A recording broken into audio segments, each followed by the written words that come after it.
Ahora que hemos visto algunos de los problemas importantes que forman el trasfondo de las epístolas de Pablo a los tesalonicenses, estamos listos para ver el contenido de estas cartas. ¿Qué escribió Pablo a los tesalonicenses? ¿Cómo respondió a sus problemas complejos? Analizaremos brevemente cada carta a los tesalonicenses, resumiendo el contenido de sus principales secciones. Comencemos con Primera de Tesalonicenses. Primera de Tesalonicenses se divide en 5 secciones principales. Primero, un saludo, en el capítulo 1, versículo 1. Segundo, un informe de agradecimiento, del capítulo 1, versículo 2, al capítulo 2, versículo 16. Tercero, una discusión de la ausencia de Pablo, del capítulo 2, versículo 17, al capítulo 3, versículo 13. Cuarto, las instrucciones de Pablo para la iglesia, del capítulo 4, versículo 1, al capítulo 5, versículo 22. Y quinto, algunas observaciones del cierre, en el capítulo 5, versículos 23 al 28. Las secciones primera y última de Primera de Tesalonicenses son bastante breves y directas. El saludo simplemente expresa que la carta se dirige a los tesalonicenses y que viene de Pablo. Interesantemente, también menciona a Silas y Timoteo como los coautores. Claro, Silas y Timoteo no compartieron la autoridad apostólica de Pablo, por lo que esta carta se incluye en la Biblia basándose exclusivamente en la autoridad de Pablo. No obstante, la mención de Silas y Timoteo nos muestra que Pablo escribió esta carta infalible desde una perspectiva verdaderamente humana. La sección del cierre también es bastante simple. Incluye una bendición, una petición de oración y un último saludo. Pero cuando pasamos a la segunda sección de Primera de Tesalonicenses, llegamos a una parte más compleja del libro. Toda esta sección habla de la gratitud de Pablo hacia Dios y se divide en 3 partes principales. Primero, en el capítulo 1, versículo 2 al 10, Pablo explicó que él agradeció a Dios por la paciencia de los tesalonicenses en su sufrimiento. Como hemos visto, los judíos no creyentes y los gentiles perseguían a los creyentes en Tesalónica. Pero los creyentes no mermaron en su compromiso con Cristo. Por el contrario, su esperanza en Él se fortaleció. Escuche cómo Pablo los alabó en Primera de Tesalonicenses, capítulo 1, versículos 6 y 7. Y vosotros vinisteis a ser imitadores de nosotros y del Señor, recibiendo la palabra en medio de gran tribulación, con gozo del Espíritu Santo, de tal manera que habéis sido ejemplo a todos los de Macedonia y de Acaya que han creído. Los tesalonicenses respondieron alegremente a la persecución y su fidelidad era ejemplar. En el capítulo 2, versículos 1 al 12, Pablo continuó expresando gratitud por el conocimiento de los tesalonicenses de primera mano de él. Esto era importante porque en consecuencia los profetas falsos habían desafiado las doctrinas de Pablo. En Primera de Tesalonicenses capítulo 2 versículos 9 y 10, él escribió estas palabras: Porque os acordáis, hermanos, de nuestro trabajo y fatiga, como trabajando de noche y de día, para no ser gravosos a ninguno de vosotros, os predicamos el Evangelio de Dios. Vosotros sois testigos, y Dios también, de cuán santa, justa e irreprensiblemente nos comportamos con vosotros los creyentes. Los profetas falsos habían tratado de desacreditar a Pablo diciendo que él se había aprovechado de los tesalonicenses y que los había desencaminado y había abusado de su autoridad sobre ellos. Al parecer, por lo menos algunos de los creyentes habían empezado a creer estos rumores falsos. Por esta razón, Pablo les dijo cuán feliz le hacía el hecho de que ellos lo habían visto con sus propios ojos. Y claro, lo dijo para recordarles a los tesalonicenses que ellos lo conocían bastante bien para rechazar esas falsas imputaciones. De una manera muy parecida, en la tercera sección de agradecimiento, encontrada en el capítulo 2, versículos 13 al 16, Pablo agradeció que los tesalonicenses hubieran reconocido su autoridad. Escuche la manera en que lo puso en Primera de Tesalonicenses, capítulo 2, versículo 13. Por lo cual, también nosotros, sin cesar damos gracias a Dios, de que cuando recibisteis la palabra de Dios que oísteis de nosotros, la recibisteis no como palabra de hombres, sino según es en verdad la palabra de Dios, la cual actúa en vosotros los creyentes. Los tesalonicenses habían recibido las enseñanzas de Pablo como la misma palabra de Dios. Esto le dio confianza de que ellos permanecerían fieles a su enseñanza y rechazarían a los profetas falsos. Habiendo motivado a los tesalonicenses a extender su fidelidad, diciéndoles cuán agradecido estaba con ellos, Pablo pasó a la tercera sección principal de la epístola, capítulo 2, versículo 17, al capítulo 3, versículo 13. En esta parte, él se dirigió a la separación creada por sus viajes. Esta sección también se divide en tres partes principales.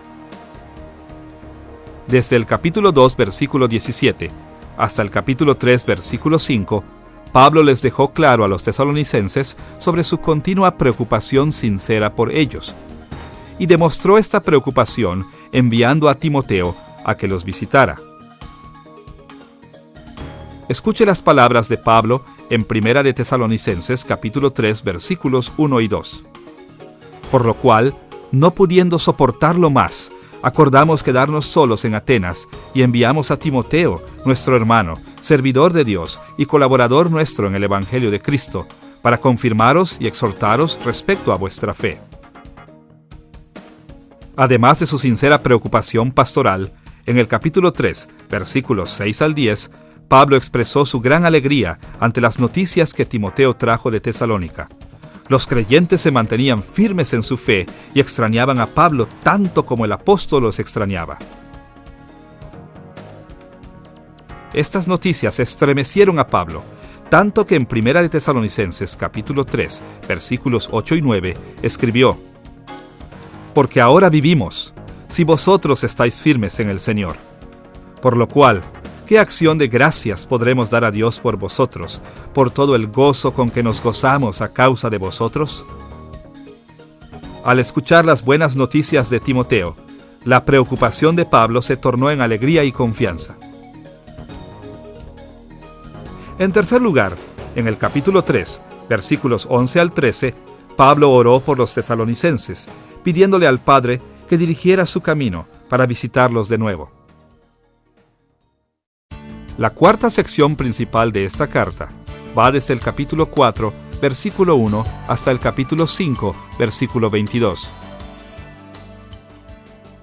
Muchos de los creyentes tesalonicenses habían estado tan distraídos por la idea del regreso inmediato de Cristo que habían perdido el interés en la vida del mundo presente. Así que Pablo les dio varias instrucciones para corregir los problemas existentes y prevenir el futuro. Él no quería que los tesalonicenses perdieran la esperanza de que Jesús volvería, pero quería que reconocieran que Cristo no podía regresar tan rápido.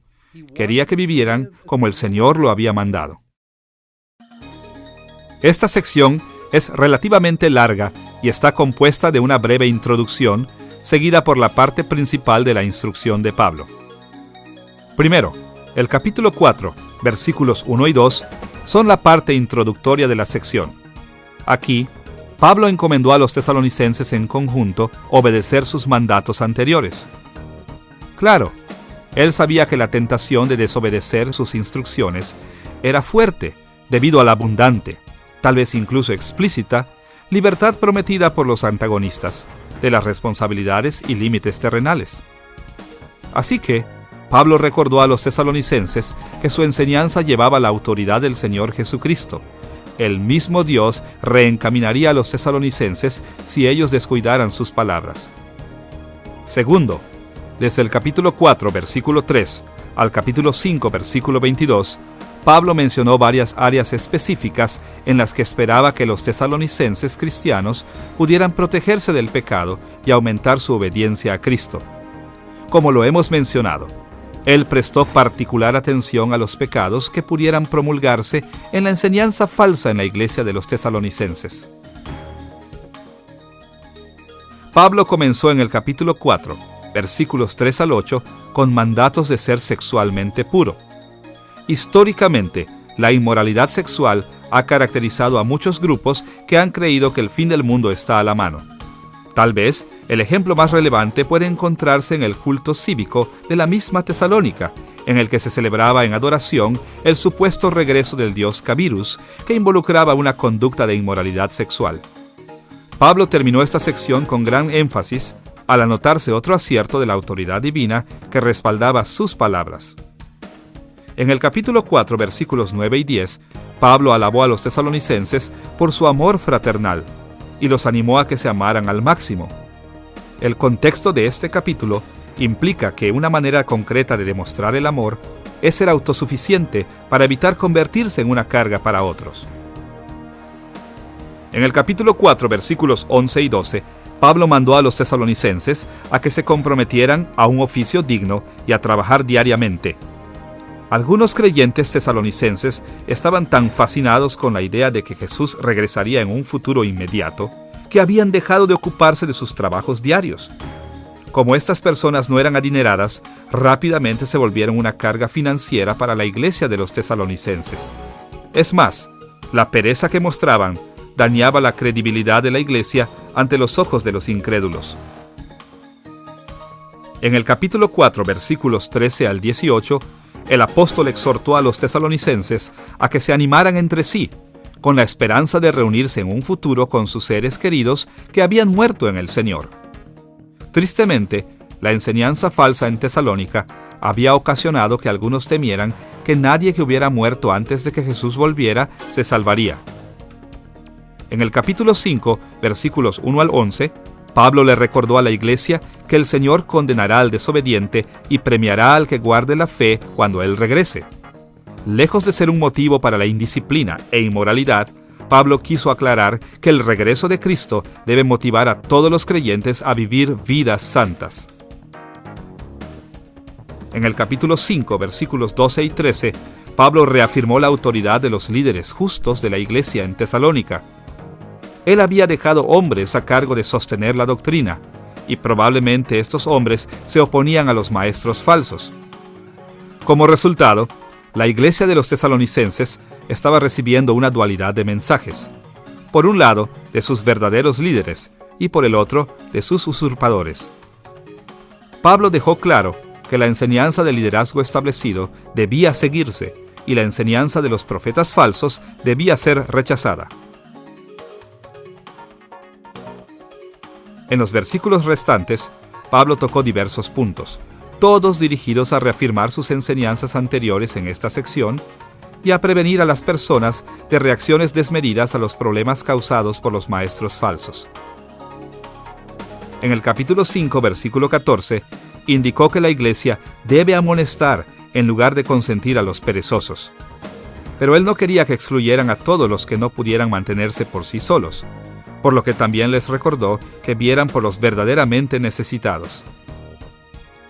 En el capítulo 5, versículo 15, reprendió el maltrato de los creyentes que habían caído bajo la influencia de los maestros falsos, exhortándolos a devolver el bien por el mal. En el capítulo 5, versículos 16 al 18, Pablo los alentó a estar alegres en medio de las dificultades que la iglesia estaba enfrentando, y una vez más afirmó la autoridad divina que respaldaba su enseñanza. En el capítulo 5, versículos 19 al 22, dejó claro que su oposición a los profetas falsos no era un rechazo a toda nueva profecía y enseñanza. Más bien, que cualquier declaración debía ser cuestionada y solo desechar lo falso. Estas múltiples instrucciones tocaron muchas inquietudes prácticas diferentes. En cada caso, la actitud de Pablo fue muy positiva.